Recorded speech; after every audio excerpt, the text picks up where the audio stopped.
ನಾವು ಓದಿರೋದು ಯಾರಿಗೂ ಹೇಳಕ್ ಹೋಗಲ್ಲ. ನಾನು ಒಂದು ಲೆವೆಲ್ಗೆ ಬರೋವರೆಗೂ ನಾನು ಯಾರಿಗೂ ಹೇಳಕ್ ಹೋಗಲ್ಲ.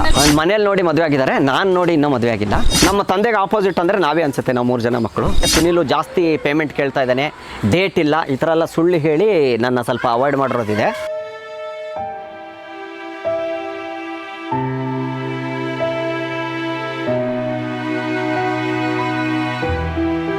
ಮನಸ್ಸಿಂದ ನಗೋರಿಗೆ ಕಾಯಿಲೆ ಯಾವತ್ತೂ ಬರೋದಿಲ್ಲ.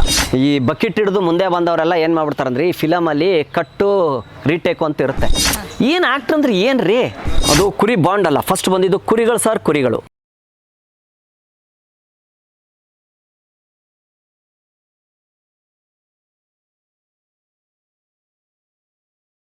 ಸರ್, ಸ್ಮಾರ್ಟ್ ಸ್ಕ್ರೀನ್ ಯೂಟ್ಯೂಬ್ ಚಾನಲ್ಗೆ ಸ್ವಾಗತ. ನಿಮಗೆ ಆತ್ಮೀಯ ಸ್ವಾಗತ. ನನ್ನ ಅನ್ನದಾತರಿಗೆ ಎಲ್ರಿಗೂ ನಮಸ್ಕಾರ. ನನಗೆ ಅನ್ನ ಹಾಕಿರೋ ಅನ್ನದಾತರಿಗೆ, ಕನ್ನಡಿಗರಿಗೆ, ಕರ್ನಾಟಕದವ್ರಿಗೆ, ಪ್ರತಿಯೊಬ್ಬರು ನನಗೆ ಬೆಳೆಸಿರೋಂಥವ್ರಿಗೆ ಎಲ್ರಿಗೂ ಸುನಿಲ್ ಕುರಿಬಾಂಡ್ ಮಾಡೋ ನಮಸ್ಕಾರಗಳು. ನಾವಿವತ್ತು ನಿಮ್ಮ ಒಂದು ಇಂಟರ್ವ್ಯೂ ಮಾಡಲಿಕ್ಕೆ ಬಂದ್ವಿ. ಸೊ ನೀವು ಇಂಡಸ್ಟ್ರಿಗೆ ಕಾಲು ಇಡೋಕ್ಕಿಂತ ಮುನ್ನ ನಿಮ್ಮ ಜೀವನ ಹೇಗಿತ್ತು ಅಂತ ತಿಳಿಸ್ಕೊಡೋಣ. ಓಕೆ, ನಾನು ಓದೋದು ಬಿಟ್ಟು ಶಾರ್ಟ್ ಫಾರ್ಮಲ್ಲೇ ಬೇಗ ಕೆಲಸಕ್ಕೆ ಸೇರ್ಕೊಂಡ್ಬಿಟ್ಟೆ ಭಾಳ ಸಣ್ಣ ವಯಸ್ಸಲ್ಲಿ. ಅಂದರೆ ನಾವು ಸ್ಕೂಲು ರಜಾ ಇದ್ದಾಗ ಕೆಲಸನೂ ಮಾಡ್ತಾಯಿದ್ವಿ, ದುಡಿತಾನೆ ಇದ್ವಿ. ನಮ್ಮ ಬುಕ್ಸಿಗೆ ನಾವೇ ಸಂಪಾದನೆ ಮಾಡ್ತಾಯಿದ್ವಿ.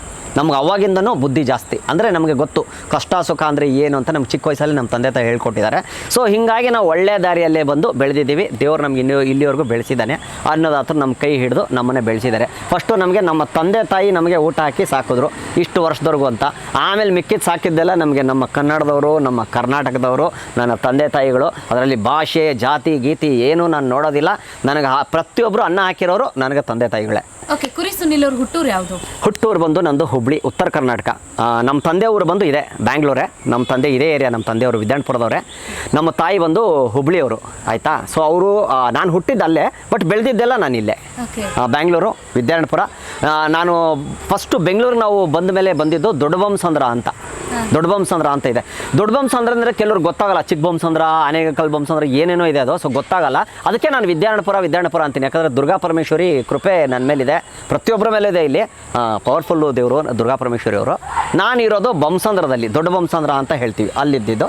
ಸೊ ಈಗ ವಿದ್ಯಾಣಪುರದಲ್ಲಿ ಇದ್ದೀವಿ. ಕುರಿ ಸುನಿಲ್ ಅವರು ಏನು ಓದಿದ್ದಾರೆ? ನಾವು ಓದಿರೋದು ಯಾರಿಗೂ ಹೇಳಕ್ಕೆ ಹೋಗಲ್ಲ. ನಾನು ಒಂದು ಲೆವೆಲಿಗೆ ಬರೋವರೆಗೂ ನಾನು ಯಾರಿಗೂ ಹೇಳಕ್ಕೆ ಹೋಗಲ್ಲ. ಯಾಕಂದರೆ ನೋಡ್ರಿ, ನಾವು ಬೆಳೆಯೋವರೆಗೂ ನಾವು ಏನಿದ್ವಿ, ಹೆಂಗೆ ಬಂದ್ವಿ ಅಂತ ನಾವು ಹೇಳೋಕ್ಕೆ ಹೋಗ್ಬಾರ್ದು. ಆ್ಯಕ್ಚುಲಿ ನಾವು ಬೆಳೆದ ಮೇಲೆ ಒಂದು ಲೆವೆಲ್ಗೆ ಬೆಳಿತೀವಿ ನೋಡಿ, ಒಂದು ಮನೆಗೆ ಕಟ್ಸ್ಕೊಂಡು ಒಂದು ರೇಂಜಿಗೆ ಸೆಟ್ಲ್ ಆಗ್ತೀವಲ್ವ, ಅವಾಗ ನಾವು ಹೇಳಬೇಕು ಸತ್ಯ ಈ ಥರ ಆಗಿತ್ತು ಅಂತ. ಅವಾಗ ಇನ್ನೊಬ್ರಿಗೆ ಒಂದು ಇದಾಗತ್ತೆ, ದಾರಿ ಆಗುತ್ತೆ.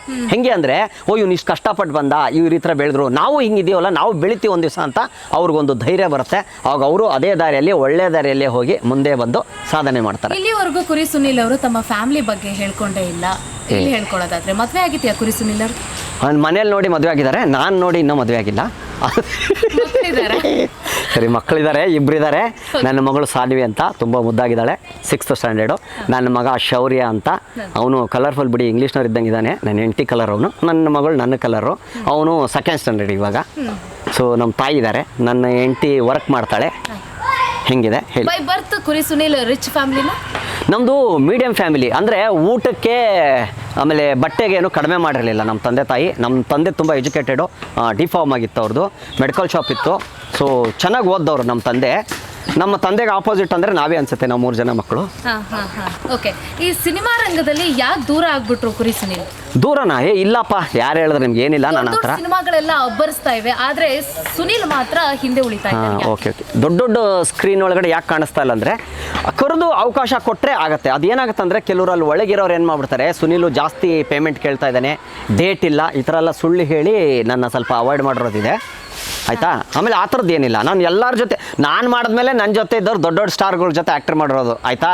ನಾನು ನೋಡಿ ದಿ ಬಾಸ್ ದರ್ಶನ್ ಸರ್ ಅವ್ರ ಜೊತೆ ಆ್ಯಕ್ಟ್ ಮಾಡಿದ್ದೀನಿ, ಉಪ್ಪಿ ಸರ್ ಅವ್ರ ಜೊತೆ ಆ್ಯಕ್ಟ್ ಮಾಡಿದ್ದೀನಿ, ಆಮೇಲೆ ಸುದೀಪ್ ಸರ್ ಅವ್ರ ಸಿನಿಮಾದಲ್ಲಿ ಆ್ಯಕ್ಟ್ ಮಾಡಿದ್ದೀನಿ, ವಿಜಯ ರಾಘವೇಂದ್ರ ಸರ್ ಜೊತೆ ಆ್ಯಕ್ಟ್ ಮಾಡಿದ್ದೀನಿ, ಆಮೇಲೆ ಸುಮಾರು ದೊಡ್ಡ ದೊಡ್ಡ ಸ್ಟಾರ್ಗಳ ಜೊತೆ ಎಲ್ಲ ಮಾಡಿದ್ದೀನಿ. ನಾನು ಇನ್ನೂ ಮಾಡದಿರೋದು ಅಂದರೆ ಕ್ರೇಜ್ ಸ್ಟಾರ್ ರವಿಚಂದ್ರನ್ ಸರ್ ಅವರು. ನಿಜವೂ ಅವರು ಪ್ರೀತಿ ದೇವರು ಅಂತ ಹೇಳ್ಬೋದು, ಪ್ರೇಮಲೋಕದ್ದು. ಚಿಕ್ಕ ವಯಸ್ಸಲ್ಲಿ ನಾವೆಲ್ಲ ಸ್ಕೂಲ್ಗೆ ಹೋಗ್ಬೇಕಾರೆ ಈ ಟೇಲರ್ ಅಂಗಡಿಗಳಲ್ಲೆಲ್ಲ ಕ್ಯಾಸೆಟ್ ಹಾಕ್ಕೊಂಡು ಹಾಡು ಬರೋದು ಪ್ರೇಮಲೋಕದ್ದು. ನಾವು ಹೋಗಿ ಕುತ್ಕೊಂಡು ಕೇಳಿಸ್ತಿದ್ವಿ. ಅಂದರೆ ಅಟ್ರಾಕ್ಟ್ ಮಾಡೋದು ಹಾಡು ಅಷ್ಟು ತುಂಬ ಫೇಮಸ್ಸು. ರವಿ ಸರ್ ಅವರ ಸಿನಿಮಾಗಳು, ಅವ್ರ ಹಾಡುಗಳು ಅಂದರೆ ಫೇಮಸ್ಸು. ಅದು ಕುತ್ಕೊಂಡು ನಾವು ಕೇಳಿಸ್ಕೊತಾ ಇದ್ವಿ. ಓಕೆ, ಈ ಇಂಡಸ್ಟ್ರಿ ವಿಚಾರ ಬಿಟ್ಟು ಸುನೀಲ್ ಅಂತಂದ್ರೆ ನೆನಪಾಗೋದು ಕುರಿ. ಹೌದು. ಕುರಿ ಅಂದ್ರೆ ಸುನೀಲ್, ಸುನೀಲ್ ಅಂದ್ರೆ ಕುರಿ. ಸೊ ಎರಡು ಈಡು ಜೋಡು ಪದಗಳಾಗಿದಾವು. ಸೊ ಕುರಿ ಬಾಂಡ್ ಅನ್ನೋ ಒಂದು ಕಾರ್ಯಕ್ರಮಕ್ಕೆ ಹೆಂಗೆ ಎಂಟ್ರಿ ಕೊಟ್ರು ಕುರಿ ಸುನೀಲ್ ಅಂತ? ನನಗೇನಂದರೆ ಫಸ್ಟು ನಾನು ಸಿನಿಮಾಗೆ ಪ್ರಯತ್ನ ಮಾಡ್ತೀನಿ. ನನಗೆ ಸಿನಿಮಾದಲ್ಲಿ ಆ್ಯಕ್ಟ್ ಮಾಡ್ಬೇಕಂದ್ರೆ ತುಂಬ ಇಷ್ಟ. ನಮ್ಮ ಬೊಮ್ಮಸಂದ್ರದಲ್ಲಿ ಒಂದು ಸಿನಿಮಾ ನಡೀತಾ ಇತ್ತು, ಹೇಳ್ತೀನಿ. ಸೊ ಸಿನಿಮಾ ನಡೀತಾ ಇತ್ತು, ಶೂಟಿಂಗ್ ನಡಿಬೇಕಾದ್ರೆ ನನಗೆ ಸಿನಿಮಾದ ಹುಚ್ಚು ಮೊದಲಿಂದನು. ಅದು ಯಾಕಂತ ಗೊತ್ತಿಲ್ಲ. ಒಟ್ಟು ಏನಂದರೆ ನಮ್ಗೆ ಯಾಕೋ ಕೆಲವು ಒಂದೊಂದು ಹುಚ್ಚುಗಳು ಬರ್ತಾವಂದರೆ ದೇವ್ರು ನಮ್ಮ ಹಣೆ ಬರದಲ್ಲಿ ಬರೆದಿರ್ತಾನೆ ನಾವು ಈ ಥರ ಆಗಬೇಕು ಅಂತ. ಕೆಲವರು ಚಿಕ್ಕ ವಯಸ್ಸಲ್ಲಿ ನೋಡಿ ಬರೀ ಡಾಕ್ಟರ್ ಅದೇ ಇಟ್ಕೊಳ್ಳೋದು, ಸ್ಟೆಥೋಸ್ಕೋಪ್ ಇಟ್ಕೊಳ್ಳೋದು, ನಾನು ಡಾಕ್ಟ್ರು ಈ ಥರ ಇರ್ತಾರಲ್ಲ, ಅದೊಂದು ಹುಚ್ಚು ಥರ ಇರುತ್ತೆ ಒಂದು. ಈಗ ಕೆಲವರು ಸೈಂಟಿಸ್ಟ್ ಆಗಬೇಕಂದ್ರೆ ಏನು ಮಾಡ್ತಿರ್ತಾರೆ ಅಂದರೆ ಚಿಕ್ಕ ವಯಸ್ಸಲ್ಲಿ ನಾನು ನೋಡಿಲ್ಲ, ಬಟ್ ಅನಿಸ್ತಾ ಇತ್ತು ನನಗೂ ಸೈಂಟಿಸ್ಟ್ ಆಗಬೇಕು, ನನಗೂ ಏನೋ ಆಸೆ ಇಟ್ಕೊಂಡಿದ್ದೆ. ನಾನು ಚಿಕ್ಕ ವಯಸ್ಸಲ್ಲಿ ಕರೆಂಟ್ ಬಾಕ್ಸ್ಗಳಿಗೆ ಕೊಟ್ಬಿಟ್ಟು ಅಲ್ಲಿಡೋದು, ಶಾಕ್ ಹೊಡ್ಸ್ಕೊಂಡು ಇದೆಲ್ಲ ಮಾಡ್ಕೊಂಡ್ಬಿಟ್ಟಿದ್ದೀನಿ ನನ್ನ ಜೀವನದಲ್ಲಿ. ಏನೇನೋ ಮಾಡ್ಬಿಟ್ಟಿದ್ದೀನಿ ನಾನು. ಒಂದು ಸತಿ ಒಂದು ಗಾಡಿ ಬಿಚ್ಚಿಬಿಟ್ಟು ಲೂನಾನ ರೆಡಿ ಮಾಡೋಕೆ ಹೋಗಿ ಒಂದು ಸತಿ ಮಾಡೋಕ್ಕೆ ಆಗಲಿಲ್ಲ, ಎಲ್ಲ ಬಿಚ್ಚಿಬಿಡ್ತಿದ್ದೆ. ನನಗೆ ಅದೊಂಥರ ಹುಚ್ಚು ನಾನು ಜೋಡ್ಸಕ್ಕೆ ಬರಲಿಲ್ಲ. ಒಂದು ಸತಿ ಏನು ಮಾಡಿದೆ, ಸ್ವಲ್ಪ ಬಿಚ್ಚಿ ಫಸ್ಟು ಆ ಕಾರ್ಬೆಟ್ ಕ್ಲೀನ್ ಮಾಡೋದು ಇದೆಲ್ಲ ಗ್ಯಾರೇಜಲ್ಲಿ ನೋಡ್ಕೊತಿದ್ದೆ. ನಾನೇ ಮಾಡ್ತಿದ್ದೆ. ನಮ್ಮ ಅತ್ತೆಯವ್ರ ಅಂಗಡಿಯಲ್ಲಿ ಕೆಲಸ ಮಾಡ್ತಾ ಇದ್ದೆ ಚಿಕ್ಕಪೇಟಲ್ಲಿ. ಅವ್ರು ಲೂನಾ ಒಂದು ಕೊಟ್ಟಿದ್ರು, ಆಮೇಲೆ ಇನ್ಸ್ಟಾಲ್ಮೆಂಟಿಗೆ ನನಗೆ ಕೊಟ್ಬಿಟ್ಟು ಅವ್ರು ಹಂಗೆ ಹೋಗ್ಬಿಟ್ರು. ಅವ್ರನ್ನ ಕುರಿ ಮಾಡ್ಬಿಟ್ರು ಅಲ್ಲಿರೋರು. ಬಿಸ್ನೆಸ್ ಎಲ್ಲ ಲಾಸ್ ಆಗ್ಬಿಡ್ತು. ಅವ್ರು ಹೋದ್ರು, ಲೂನಾ ನಂಗೆ ಕೊಟ್ಟು ಹೋಗ್ಬಿಟ್ರು. ಅದು ಇನ್ಸ್ಟಾಲ್ಮೆಂಟಲ್ಲಿ ಕೊಟ್ಟರು ನಮ್ಮ ಅತ್ತೆ. ಇನ್ಸ್ಟಾಲ್ಮೆಂಟಲ್ಲಿ ತಿಂಗಳಿಗೆ ಇಷ್ಟು ಕಟ್ಕೊಂಡು ಹೋಗೋ ಒಂದೂವರೆ ಸಾವಿರ ರೂಪಾಯಿ ಅಂತ. ಆ ಲೂನಾನ ಇಟ್ಕೊಂಡೆ ಓಡಿಸಿ, ಅದು ಸ್ವಲ್ಪ ಸೀಮೆಣ್ಣೆ ಒಂದು ಸ್ವಲ್ಪ ಪೆಟ್ರೋಲ್ ಹಾಕ್ಸ್ಕೊತಿದ್ದೆ. ದುಡ್ಡು ಇರ್ತಾ ಇರಲಿಲ್ಲ ನಮ್ಮ ಹತ್ರ. ಬರ್ರಂತ ಹೊಗೆನೂ ಬರೋದು, ಬಟ್ ಗಾಡಿನೂ ಹೋಗೋದು. ಅಷ್ಟು ಚೆನ್ನಾಗಿತ್ತು ಲೂನಾ. ಅದು ಬಿಚ್ಚಿ ನಾನೇ ಸರ್ವಿಸ್ ಮಾಡ್ತಾ ಇದ್ದೆ. ಅಂದರೆ ಸೈಲೆನ್ಸರ್ನೆಲ್ಲ ಸುಟ್ಟು ಅದ್ರ ಒಳಗಡೆ ಎಲ್ಲ ತೆಗೆದು ಈ ಥರದ್ದೆಲ್ಲ ಮಾಡ್ತಿದ್ದೆ. ಸಖತ್ತು ಇದು ನಾನು. ಆಮೇಲೆ ಈ ಎಲೆಡ್ಕೆ ಡಬ್ಬ ಇದೆಲ್ಲ ಬರುತ್ತಲ್ಲ, ನಂಗೆ ಗೊತ್ತಿರ್ಬೇಕು ನಿಮಗೆ. ಈ ಡಬ್ಬ ಕೆಲವು ಕಂಪ್ನಿಗಳದ್ದು ಡಬ್ಬ ಬರುತ್ತೆ, ಆ ತಗಡನ್ನೆಲ್ಲ ಕಟ್ ಮಾಡಿ ಆ ಲೂನಾಗೆ ಪ್ಯಾಕಿಂಗ್ ಕೊಡ್ತಾ ಇದ್ದೆ ಒಳಗಡೆ. ಸೈಲೆನ್ಸರ್ ಒಳಗಡೆ ಇದಾಗಬಾರ್ದು, ಸೌಂಡ್ ಬರಬಾರ್ದು ಅಂತ. ಇದೆಲ್ಲ ನೋಡ್ಕೊಂಡಿದ್ದೆ ನಾನು. ಅವರು ಬೇರೆ ಆಗ್ತಾಯಿದ್ರು, ನಾನು ಈ ಥರ ಟ್ರೈ ಮಾಡೋದು, ಅದನ್ನು ಟ್ರೈ ಮಾಡಿ ಹಿಂಗೆಲ್ಲ ಮಾಡ್ತಾ ಇದ್ದೆ ನಾನು. ಒಂದು ಸತಿ ಫುಲ್ ಲೂನಾ ಬಿಚ್ಬಿಟ್ಟೆ, ಮಗಂದು ರೆಡಿ ಮಾಡೋಕ್ಕೆ ಬರಲಿಲ್ಲ. ಕಡೆ ತೂಕಕ್ಕೆ ಹಾಕ್ಬಿಟ್ಟೆ, 600 ರೂಪಾಯಿಗೆ ಹೋಯ್ತದು. ನೀವು ಕುರಿ ಮಾಡಿದ್ದ ಕುರಿಯಾಗಿದ್ದ ಅದು? ನಾನು ಕುರಿಯಾಗಿರೋದು ಅಂದ್ರೆ ಏನು ಗೊತ್ತೇನ್ರಿ, ಅದು ಕುರಿಯಲ್ಲ ಲೆಕ್ಕ.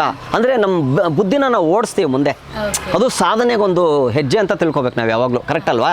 ಏನದು ಈ ಕಸದಿಂದ ರಸ ತೆಗಿತಾರಲ್ವಾ, ಸೊ ಹಾಗೆ ಪ್ರತಿಯೊಂದೂ ಕಸದಲ್ಲಿ ಏನಾದರೂ ಒಂದು ರಸ ತೆಗಿಬೇಕು ಅನ್ನೋದೊಂದು ಪ್ರಯತ್ನ ಚಿಕ್ಕ ವಯಸ್ಸಲ್ಲೂ ನನಗಿತ್ತದು. ನನಗೇನೋ ಒಂದು ಒಟ್ಟು ಏನಂದರೆ ಒಂದು ಏನೋ ಹುಚ್ಚಿತ್ರಿ, ಗೊತ್ತಿಲ್ಲ ಅದು ಏನಂತ. ಅದು ಬಿಡಿ ದೇವ್ರು ಬರೆದು ಬಿಟ್ಟಿರ್ತಾನೆ ಮೊದಲೇ. ಸುನೀಲ್ ಅವರು ಒಬ್ಬ ನಟ ಆಗಿರಲಿಲ್ಲ ಅಂತಂದರೆ ಆಟೋಮೊಬೈಲ್ ಇಂಜಿನಿಯರ್ ಆಗಿರ್ತಿದ್ರೆ? ಖಂಡಿತ ಇಲ್ಲ ಬಿಡಿ.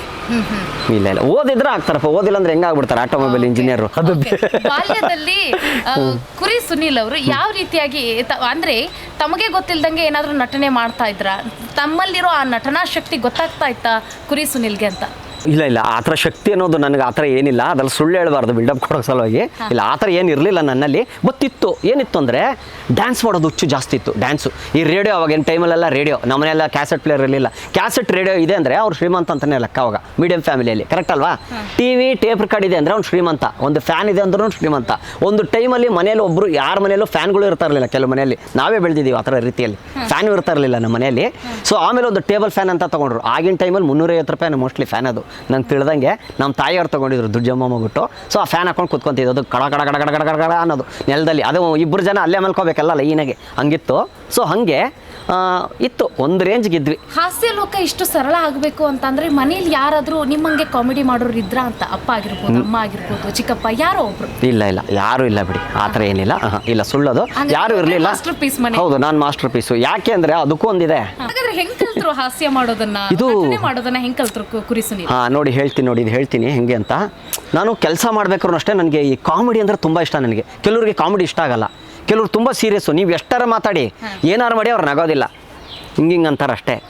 ಇನ್ನು ಕೆಲವ್ರು ನಗೋರಾದ್ರೆ ಕಣ್ಣಲ್ಲಿ ನೀರು ಬರೋ ಥರ ನಗ್ತಾರೆ ಅಲ್ವಾ? ಮನಸ್ಸಿಂದ ನಗೋರಿಗೆ ಕಾಯಿಲೆ ಯಾವತ್ತೂ ಬರೋದಿಲ್ಲ. ಆಮೇಲೆ ನಗ್ಸೋದು ವಿದ್ಯೆ ಇದೆಯಲ್ಲ, ಇದು ಯಾರ ಕೈಲೂ ಸಾಧ್ಯವಿಲ್ಲ. ಅದು ಟೈಮಿಂಗ್ಸ್ ಬೇಕು, ಕಾಮಿಡಿ ಟೈಮಿಂಗ್ಸ್ ಬೇಕು. ಈ ಬಕೆಟ್ ಹಿಡಿದು ಮುಂದೆ ಬಂದವರೆಲ್ಲ ಏನು ಮಾಡ್ಬಿಡ್ತಾರೆ ಅಂದರೆ, ಈ ಫಿಲಮಲ್ಲಿ ಕಟ್ಟು ರೀಟೇಕು ಅಂತ ಇರುತ್ತೆ. ಒಂದು ಮಿಸ್ಟೇಕ್ ಮಾಡಿದಾಗ, ಈಗ ಒಂದು ಡೈಲಾಗ್ ಹೇಳಿದಾಗ ಮಿಸ್ಟೇಕ್ ಆಗಿರುತ್ತೆ, ಅದನ್ನು ಯಾವ ಸ್ಟೈಲ್ ಹೇಳ್ಬೇಕಂತ ಹೇಳ್ಕೊಟ್ಟು ಮಾಡಿಸ್ಬೋದು. ಬಟ್ ಕುರಿಯಲ್ಲಿ ಹಂಗೆ ಆಗೋದಿಲ್ಲ. ಕರೆಕ್ಟ್ ಅಲ್ವಾ? ಟೈಮಿಂಗ್ಸು ಒಂದೊಂದು ಸೆಕೆಂಡ್, ಒಂದು ಸತಿ ಟೇಕ್ ಆಯಿತು ಅಂದರೆ ಅದು ನಾವು ಕಟ್ ಮಾಡಲ್ಲ. ಕಟ್ ಮಾಡೋಕ್ಕೆ ಸಾಧ್ಯನೇ ಇಲ್ಲ ಕುರಿಯಲ್ಲಿ. ಅವ್ರ ಜೊತೆ ನಾವು 10 ನಿಮಿಷದಿಂದ 15 ನಿಮಿಷ ಆಟ ಆಡ್ತೀವಿ. ಕಾಮಿಡಿ ಅಷ್ಟರಲ್ಲಿ ನಾವು ತೆಗಿತೀವಿ. ಅಷ್ಟು ನಿಮಿಷದಲ್ಲಿ ನಾನು ಕಾಮಿಡಿ ತೆಗಿತೀನಿ, ಅಷ್ಟು ಕೆಪಾಸಿಟಿ ನನಗಿದೆ. ಒಬ್ಬನಿಗೆ ಬಿಟ್ಟರೆ ನಾನು ಕಾಮಿಡಿ ತೆಗಿತೇನೆ. ನಾನು ಮೊದಲಿಂದನೂ ರೂಢಿ ನನಗೆ. ಈ ಬಸ್ಸಲ್ಲಿ ಜೋಕಾಗಿ ಮಾತಾಡ್ಕೊಂಡು ಹೋಗೋದು, ಬಸ್ಸಲ್ಲಿ ಯಾರಾದರೂ ಪಕ್ಕದಲ್ಲಿ ಕೂತ್ಕೊಂಡು, ಯಾರು ಪರಿಚಯ ಇರಲ್ಲ ಅವ್ನಿಗೆ, ಏನೋ ಮಾತಾಡ್ಕೊಂಡು ಅವ್ನಿಗೆ ನಾನು ನಗ್ಸೋದು, ಅವ್ನು ನಗೋದು, ನನ್ನ ಫ್ರೆಂಡ್ ಆಗ್ಬಿಡೋದು ಕ್ಲೋಸ್ ಆಗಿ. ಸೊ ಈ ಥರ ಎಲ್ಲ ತುಂಬ ಆಗಿದೆ. ನಾನು ಮೊದಲಿಂದನೂ ಕಾಮಿಡಿ ಮಾಡ್ತಾ ಇದ್ದೆ. ಅಂದರೆ ಪಂಚಿಂಗ್ ಡೈಲಾಗ್ಸ್ ನಾನು ಸಖತ್ತಾಗಿ ಕೊಡ್ತಾ ಇದ್ದೆ ಚಿಕ್ಕ ವಯಸ್ಸಲ್ಲಿ. ನಾನು ಮಾತಾಡೋ ಸ್ಟೈಲ್ಗೆ. ಸುನೀಲ್ ಅವರಿಗೆ ನಟನೆ ಅನಿವಾರ್ಯ ಆಗಿತ್ತಾ ಅಥವಾ ಅವರಿಗೆ ಒಂದು ಕನಸಾಗಿತ್ತಾ? ಕನಸಂತೂ ಇತ್ತಪ್ಪ ನನಗೆ, ಸಿನಿಮಾದಲ್ಲಿ ನಟನೆ ಮಾಡಬೇಕಂತ ಕನಸಿತ್ತು. ಅನಿವಾರ್ಯ ಅಂತ ಏನಿಲ್ಲ, ನನಗೆ ಕೆಲಸ ಅದು. ನಾನು ತುಂಬ ಸತಿ ಹೇಳಿದ್ದೀನಿ, ನಾನು ಫಿಲಮಲ್ಲಿ ಯಾವತ್ತೂ ನನಗೊಬ್ಬ ಸೆಲೆಬ್ರಿಟಿ, ನಾನು ಒಬ್ಬ ಆ್ಯಕ್ಟ್ರ್ ಅಂತ ನನಗೆ ದುರಾಂಕಾರ ಬಂದಿಲ್ಲ. ಇದು ಸತ್ಯ, ಇದು ಕ್ಯಾಮ್ರದ ಮೇಲೆ ಸತ್ಯ. ನಂಗೆ ದುರಾಂಕಾರ ಬಂದಿಲ್ಲಪ್ಪ. ಏನಕ್ಕೆ ಬರಬೇಕು? ಏನು ಆ್ಯಕ್ಟ್ರ್ ಅಂದ್ರೆ ಏನು ರೀ? ಓಕೆ. ಸ್ಕ್ರೀನ್ ಮೇಲೆ ನಮ್ಗೆ ಅವಕಾಶ ಸಿಕ್ಕಿದೆ, ಅದಕ್ಕೆ ನಾವು ಆ್ಯಕ್ಟರ್ ಆದ್ವಿ. ಈಗ ನಿಮಗೆ ಸ್ಕ್ರೀನ್ ಮೇಲೆ ಅವಕಾಶ ಸಿಕ್ತಂದ್ರೆ ನೀವು ಆ್ಯಕ್ಟರ್ ಆಗ್ತೀರಾ, ಕರೆಕ್ಟ್ ಅಲ್ವಾ? ಹಾಗೆ ನನಗೊಂದು ಕೆಲಸ ಅಂತ ಸಿಕ್ಕಿದೆ, ಅದು ಕೆಲಸ ರೀ. ಅದು ನಾವು ಕೆಲಸ ಮಾಡ್ತಾ ಇದ್ದೀನಿ, ನಾನು ಆ್ಯಕ್ಟರ್ ಅಲ್ಲ. ಕೆಲಸ, ಒಂದೊಂದು ಕೆಲಸ ಕಲ್ತೀವಿ. ಈಗ ನಾವು ಲೇತ್ ಮಿಷನ್ಗೆ ಹೋದ್ರೆ ಅಲ್ಲೊಬ್ನು ಹೇಳ್ಕೊಡ್ತಾನೆ, ಲೇತ್ ಮಿಷನ್ ಇದು ಹೆಂಗೆ ಕೆಲಸ ಮಾಡ್ಬೇಕಂತ ಹೇಳ್ಕೊಡ್ತಾನೆ. ಹಾಗೆ ದೊಡ್ಡ ದೊಡ್ಡ ಕಲಾವಿದರಿಂದ ಹಿಡಿದು ಚಿಕ್ಕ ಕಲಾವಿದ್ರು ಪ್ರತಿಯೊಬ್ಬರು ನಾವು ಪರದೆ ಮೇಲೆ ನೋಡಿದಾಗ ಅವರಿಂದ ನೋಡಿ ನಾವು ಕಲ್ತಿರ್ತೀವಿ ಕೆಲವು, ಅಲ್ವಾ? ಸಿನಿಮಾದವ್ರದ್ದು ಎಲ್ಲ ನೋಡಿ, ಪ್ರತಿಯೊಬ್ಬರು ನಟರನ್ನು, ಹಾಸ್ಯ ನಟರಿಂದ ಹಿಡಿದು ಅವರು ವಿಲನ್ ಆಗಿರ್ಬೋದು, ಯಾರೇ ಆಗಿರ್ಬೋದು, ಅವ್ರನ್ನ ಪ್ರತಿಯೊಬ್ಬರು ನೋಡಿ ನಾವು ಕಲ್ತಿರ್ತೀವಿ. ಆ ಕಲೆ ನಮ್ಮಲ್ಲಿ ನಾವು ಉಳಿಸ್ಕೊಂತೀವಿ, ಅದನ್ನ ನೋಡಿ ಕಲ್ತಿರ್ತೀವಿ. ಓ ಈ ಥರ ಅಂದರೆ ಡೈಲಾಗ್ಸ್ ಡೆಲಿವರಿ ಈ ಥರ ಅಂತ ಗೊತ್ತಿರಲ್ಲ. ಬಾಡಿ ಲ್ಯಾಂಗ್ವೇಜ್ ಆಗಿರೋದು, ಮಾತಾಡೋ ಸ್ಟೈಲ್ ಆಗಿರ್ಬೋದು, ಅವೆಲ್ಲ ನೋಡಿ ನಕ್ಕಿರ್ತೀವಲ್ವಾ. ಸೊ ಹಿಂಗಾಗೋದೊಂದು ಪ್ರತಿಭೆ ಅನ್ನೋದು ದೇವ್ರು ಕೊಟ್ಟು ಕಳಿಸ್ಬಿಟ್ಟಿರ್ತಾನೆ.